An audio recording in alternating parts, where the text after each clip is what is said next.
কাদের বাড়ি এসছো?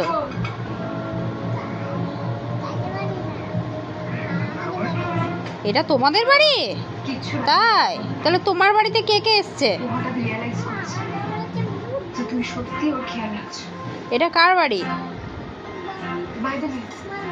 মামার বাড়ি? তুমি মামার কোলে গেছিলে? যাওনি? তাই কি দাদার কোলে গেছিলে? দাদার কোলে গেছিলে। আচ্ছা, তুমি এখন কি করছো? কি খেলা করছো?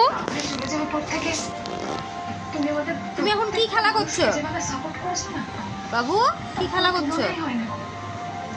রুটি? রুটি কেউ পায়ে পায়ে কেউ রুটি করে পায়ে? ছি ছি ছি ছি। তাহলে কার জন্য রুটি করছো তুমি? আমি ওই রুটি খাবো না, তুমি পায়ে করে করছো।